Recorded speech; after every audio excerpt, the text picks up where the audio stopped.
Thanks for coming. My name is Lee. I work for a company called Amiqus. We are one of the leading recruiters in the video games industry within the UK.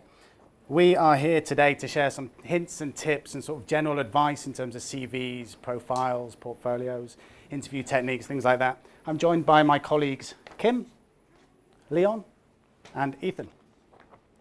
So as I mentioned, we're going to go through a bunch of hints and tips. After that, we are going to open it up to some Q&A as well. So please do, if you have any questions, jot them down. We will take them from you at the end, and we'll do our best to answer, honestly and truthfully. So let's get started. First things first, your CV. Here's what clients say they'd like to see. Be clear about what you want to do, what you're looking for in your next career move. Put this on your CV or cover letter. It's okay to have multiple talents when you're in game dev, but clients typically, especially at the beginning of your career, are looking for a specific skill set when they're hiring, so be clear about what you want to do. Include all the skills you have or that you're developing yourself in. One of our clients said that those two things alone will be enough to get an interview. Other things to make sure you include in your CV. An obvious one, but you'll be amazed how many people don't do this. Don't forget your contact details. If they can't phone you or email you, they can't invite you for an interview. You'd be amazed how many people forget that, especially in design-led CVs. Show off your A-level results. List all the extracurricular activities and accomplishments that are relevant to the role. For example, if you've made your own game or film, if you've done courses outside of uni, put them all on there. If you have relevant work experience, then of course include this too. I'll be honest, without any experience outside your courses, a lot of companies won't really be that interested. You know, your extracurricular stuff, your personal stuff, that's what shows your passion for the job that you're going for. Do put that on there. Clients tend to focus on your final year project and modules, so make sure you detail all the learning. What areas you've particularly enjoyed and the project you've worked on, highlighting the role that you've played. When you're applying for a job, tailor your CV to make it specific to the opportunity. When you read the job description on the client's website, if there are buzzwords on there, reflect them in your application and CV. If they're asking for a mocap expert, put mocap on there if you're an animator. You know, if they're looking for a 3D artist to character artist, put character art on there if you're a character artist. Make sure you get a second set of eyes on your CV to proofread it. You'll make mistakes that you won't notice, but clients will. Some don'ts on CVs. There's a lot of don'ts, but I'll only go through a few. First of all, don't use your school email address or anything too elaborate, like cookiemonsterlovemachine@hotmail.com. No, not anymore, it's not. No, that is an email address we've seen before. It doesn't work, it's a professional CV. You need a professional sounding email address. Yes, we've all got embarrassing ones from when we were younger, but you know, maybe it's time to change that. Don't write too much, especially avoid putting in too much detail about all of the part-time jobs that you've done if they're not relevant. Don't use too many fonts.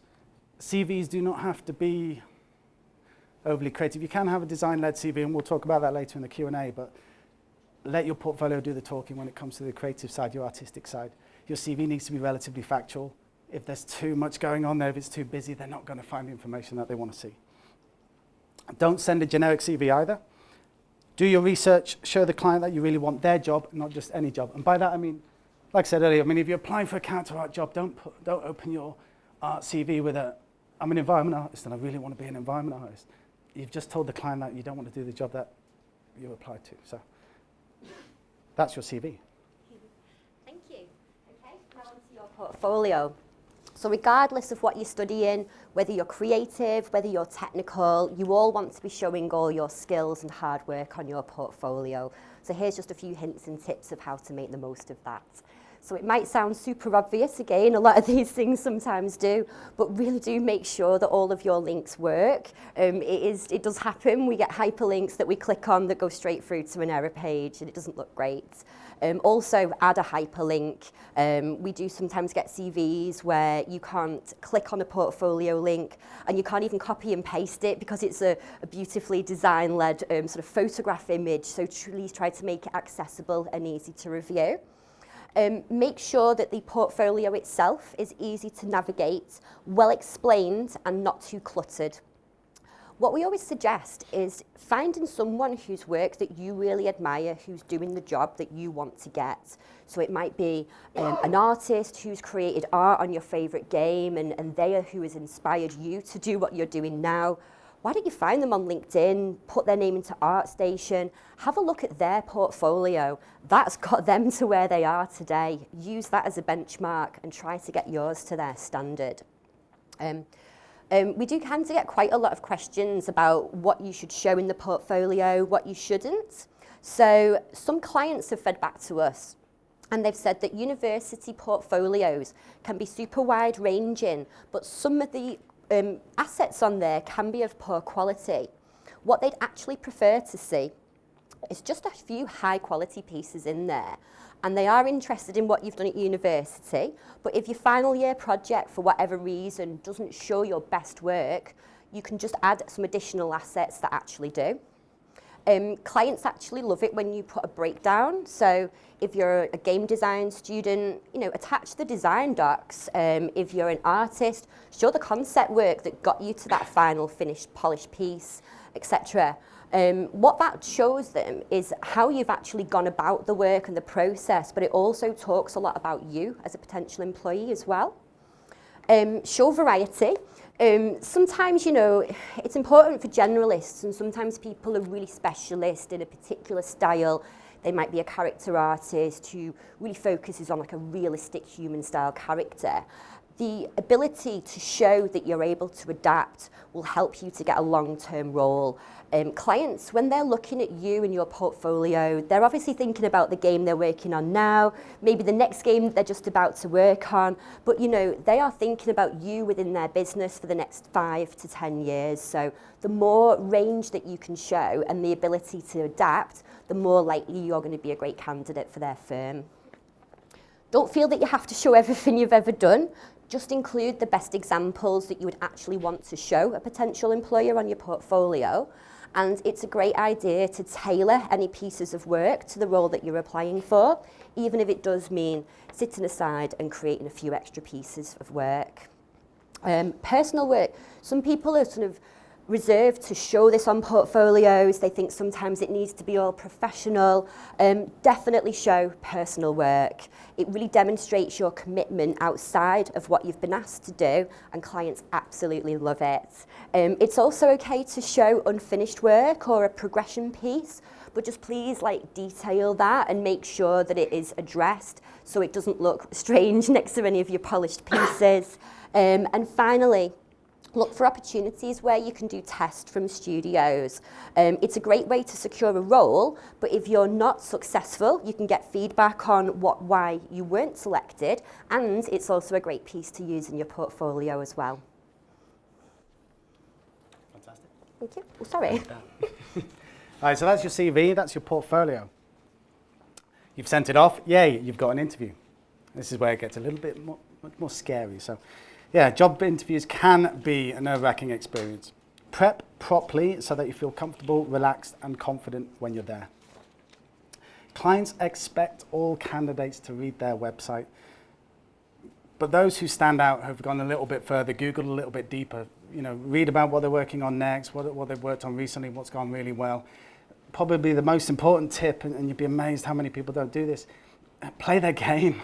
Even if, I appreciate sometimes you might not be able to afford it, but, maybe if you can't play the game, then have a look at videos. Know about the game that they've most recently worked on, because it's almost certain 90% of clients will ask you, what do you think of our stuff? What did you think of this? What did you think of that level? And if your answer to that question is, oh, I didn't play it, you're not interested in them. They'll get that feeling. And as well, if you're going for sort of more, especially I suppose the more creative sides of the roles, design-led especially, they'll want to know, do you have opinions about the way that they've made the game? What are your thoughts about what worked, what didn't work? So again, be brave, have some of your own opinions. I mean, don't go hell for leather and really rip into a company's baby in that regard, but being able to look at what is good design and what is bad design and understand the difference is a key skill. And that is the same for art, that is the same for code. Code's harder to look at, I appreciate, but if you're not sure of the interview format, make sure that you email to check beforehand and ask who you'll be meeting. You can build that into your research as well. You know, go onto LinkedIn, find out the people that you're going to be speaking to, where they worked before. Maybe they went to the same uni that you have. Maybe they'll have hobbies on there. Maybe you'll realize you're both fans of climbing. You can work that into an interview process and, you know, start to form a bit of a bond with your hiring manager. Check to see if there's a test included, and if there is, what that involves. Knowing what to expect when you arrive will help you on your nerves. Make sure you know exactly where you need to be. Give yourself enough time to get there, but don't arrive too early. We've had candidates turn up an hour and a half before. It gets a bit weird when you're really early. I would say the sweet spot is about 15 minutes before your interview, but again, do a trial run if it's a place you've never been before. Check it out. Make sure you know the entrance to the building. Is there any quirks? Is it down a side alley or something like that? Practice for some questions you'll likely be asked. I tend to give a lot of advice, especially sort of younger students or people going in for the first or second interviews with that. It's hard to, you can't prep for every question that you're going to get asked in an interview. It's impossible. And the problem, and if you tried, what will happen is you'll get a question that you've not prepped for and you'll panic. And you suddenly, everything will go to pieces because you've gone, I don't know the answer because I haven't written it down. A lot of your answers to questions should feel natural. You know, a lot of the questions that you might get in an interview should be relatively easy for you to answer. You know, what do you like about video games? What's your favorite video game? Or what are you playing at the moment? What's your favorite aspect of art or programming? These are natural, should be naturally easy questions to answer. The flip side to those questions, they're the ones that maybe you want to prep a good answer for. So, what are you good at? That's easy. You know, I'm good at this. What's your worst skill? What are you weakest at? You know, those are the kinds of questions where maybe you want to have a nice answer prepped. But again, you know, do prepare some questions, but you're not going to get answers to all the questions. Sorry, I went on. It's okay. Okay, so the interview itself. So you've prepped like mad, and now you're on the way to the big day itself. Now, you might be nervous. Most people get nervous for interviews. But don't let it take over enthusiasm. Nerves are totally understandable, and they're going to expect you to have nerves when you get there. But if you're unable to actually demonstrate the passion and enthusiasm, they could read into that as the fact that you're just not bothered or just not excited about the particular opportunity. Might sound obvious, but do smile and make eye contact, and a nice firm handshake is always going to be a good start when you're greeting the hiring manager. Bear in mind, typically, if you've got the correct skills for the role and the client has invited you for a face-to-face interview, it's more than likely at that stage that they're trying to gauge whether you're actually going to fit in with their team and the culture within the studio. So think to yourself, what are they going to be thinking about if they're looking to see, am I going to be a good team member? They're going to want to know, are you easy to work with? Are you easy to get on with? Are you going to respond well to critique and feedback? Or are you going to be super defensive around that?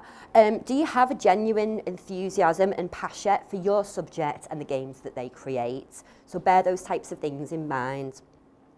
When it comes to questions, just take your time, breathe and think about the question that's been asked. If you're a little unsure, you can always ask the question to be asked again. And if you're really stuck on it, you can basically ask just to come back to that at the end of the interview. Don't get thrown off or think it's the end of the world. If you can't answer a question, you just don't know the answer to it.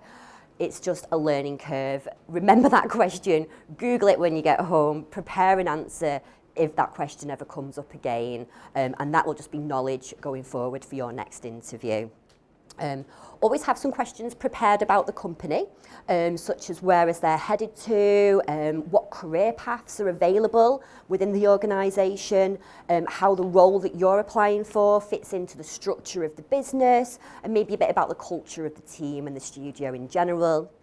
Being appropriately curious is super positive for you and for them, and don't just ask questions for the sake of it, you know, try to make them relevant.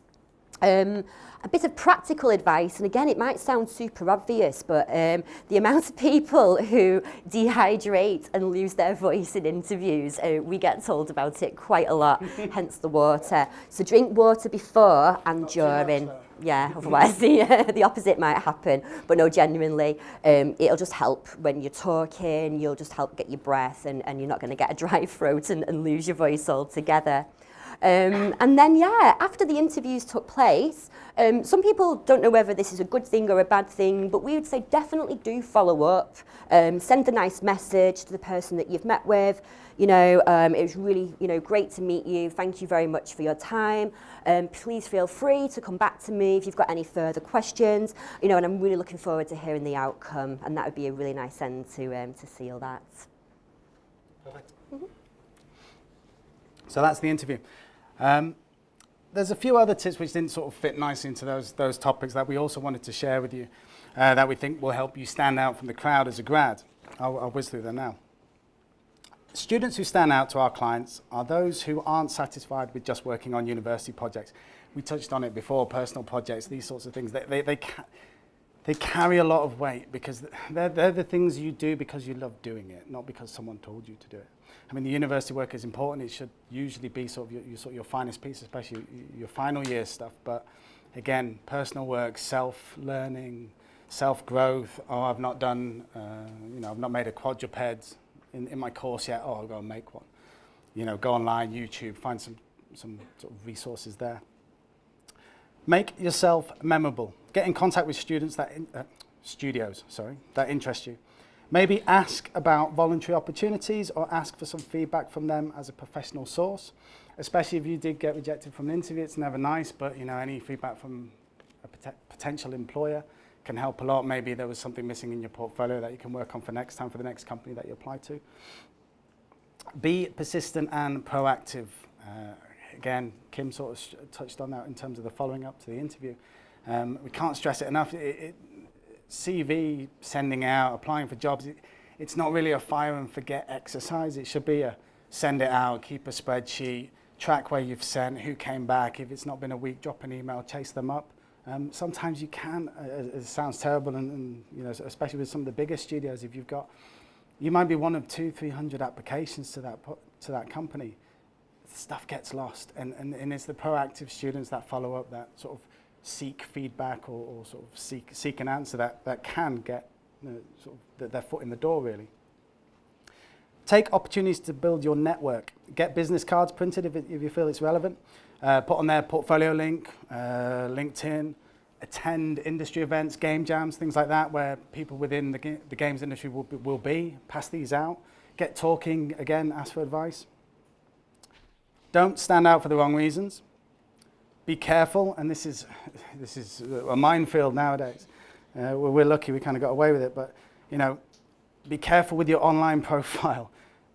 A lot of companies will want, especially if you're going for sort of community type roles, if you want to do PR, marketing, this sort of thing, your online presence needs to be a professional presence. Go back through your Facebook, maybe create new Twitter, Facebook, Instagram accounts. Tag them up with the work email address, the professional email address that you've created. We have known people lose jobs or not get interviews because guess what? They slagged off that company's game on Twitter the week before, and now they want to apply. So finally, be flexible with your expectations around project, company, and location. Yes, everyone wants to work for the big AAAs, I'm sure, but very rarely are you lucky enough to kind of get your foot in the door. Sometimes it is a bit of a process, a bit of a ladder that you have to work your way up. I'm not saying sort of settle for anything. That's not the fact, but the likelihood of you walking into Valve with no experience and a graduate portfolio is slim. But you can work your way up there. We know people who've done that. So yeah, that's it. I have one last page. Bear with me.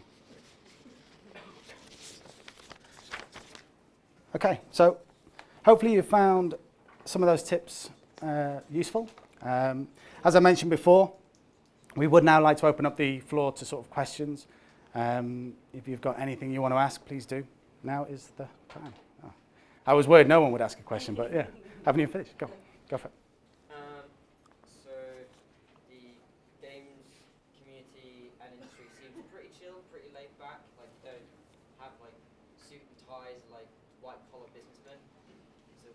back to an interview Oh, great question. for the chill industry? Yeah, very good question. Really, wear whatever you feel comfortable in. That's what, within reason. No onesies, no sandals, flip flops. Socks, flip flops rather. If you want, do it. But no, generally that's what studios, what clients advise us is. We ask this question a lot, and it's really what you feel comfortable in. Don't go suited and booted, because the industry, as you say, it's a bit more chilled and relaxed than that. But the jeans, a polo t-shirt. You can wear a shirt in, yeah, gamer chic. Lee calls it that. Yeah, it's really what you feel comfortable in within reason. No crazy Hawaiian t-shirts. Do that if that's your jam, that's fine. But just be prepared for the client to be like, is it Hawaiian day or, But it's a good question. It's, yeah. Did that answer? Yeah, smart cash. Yeah. Smart casual, I said. Smart jeans, no ripped jeans, smart shirt.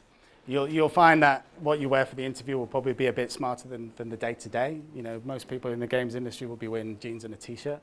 But it's an interview, you're putting your best self forwards. But if you do turn up in a suit and tie, you will stick out, usually, unless you're going to one of the really big corps for a sales or marketing job, perhaps. Any more questions? What if you're ill on the day of the interview? Are you thinking, should I turn up or? Like contagious ill, like if you turn up, you get someone else sick. If you're sick, you're sick. It happens. I would always sort of say, that's a hard question. If you can't present your best self at an interview, I would suggest you have to sort of rearrange the interview. Would they understand it? Yeah, absolutely, it happens. I mean, if you're doing it 3 or 4 times in a row, then maybe they're going to ask a question, does this guy or girl want this job? Because we've given the opportunity. But no, I mean, we've rearranged interviews. Things happen. It might happen on their side. The interviewer might be sick. I would be reluctant to suggest that you kind of power through and turn up to the interview and just, cause you're not going to give 100%. But yeah, if you're sick, you're sick. If you can medicate and go anyway, and you feel, especially at your level, at graduate level, I think a lot of the time, the emphasis is on talent and passion. Your portfolio is a big part of that. From a talent point of view, but your passion comes from sort of the extracurricular work that you've done, the personal work. And yeah, if you've got a bit of stuff in your nose, then fine, turn up and sort of say, look, I'm really sorry. I was on my eye about turning up, but I really want this job. Yeah, do it that way. But yeah, if you're really sick, then yeah, you've got to cancel. Any more questions?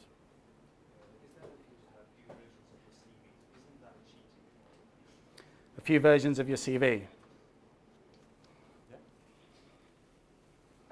In regards to your CV, having multiple versions is absolutely fine. It's not cheating because at the end of the day, what you want to be doing is you want to be tailoring that to each specific opportunity that you're going for.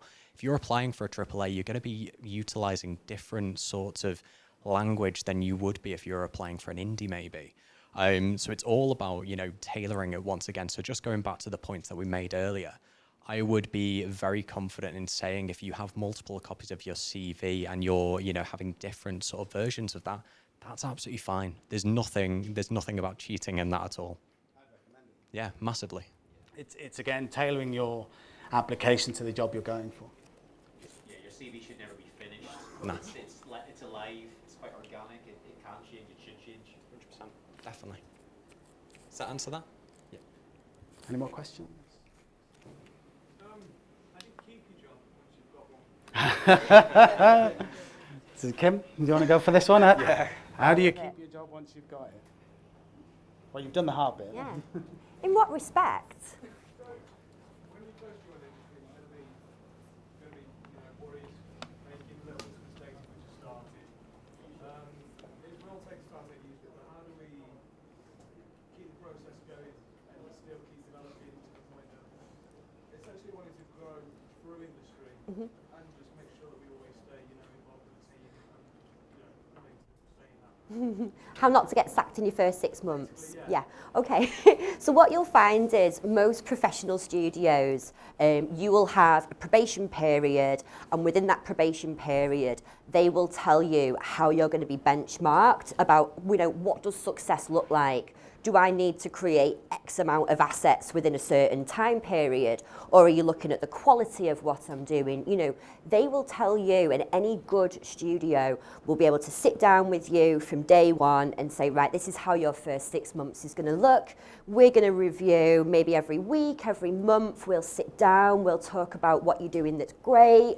We'll talk about things that maybe you could improve on. The last thing is they don't want to hire you and sack you in 6 months and have to go through a whole recruitment process again, interview a ton of people, pay a load of money to bring them on, and then the same happen. Studios really want to retain staff. It's more effective and efficient for them. So they want you to stay and they want you to do well. So I just think working in harmony with a manager, understanding their expectations of you and how it's being measured. If you're getting into month 4 and there's major concerns, you need to know what they are so you can work on those. But there should not be a surprise in 6 months and it's like, right, you're a rubbish, off you go. Any little alarm bells should be brought up early, and then you can identify those and address those earlier. Does that help? Yeah? Cool. I think this gentleman has a question. I'm in first year and I'm sort of, how would I go about balancing my uni work and my own sort of work outside of uni? Shall I answer, or anybody else? Yeah, go for it. It's a good question actually, because obviously everyone has their passion projects that they want to work on, and they carry so much weight. Your uni work is obviously key to you getting your qualification. So what I would probably say is to make sure that your university work is really, really well looked after. And if you've got a passion project, maybe identify how much time you can work on that every week. So it might be like, well, my Sundays are free, so I'm going to have 3 to 4 hours on a Sunday to invest in my passion project. It might be that you'd love to invest a lot more time in that, but sadly, if you've got requirements within the course, they are going to take priority at this stage because you want to come out with the qualification. And then I would say, just balancing that as time goes on, but I would really make sure that, the uni work does take priority at this stage, if that's helpful. Okay. I believe we're out of time, but thank you everyone for coming. We're having to wrap up. Thanks for having me. Cheers, guys.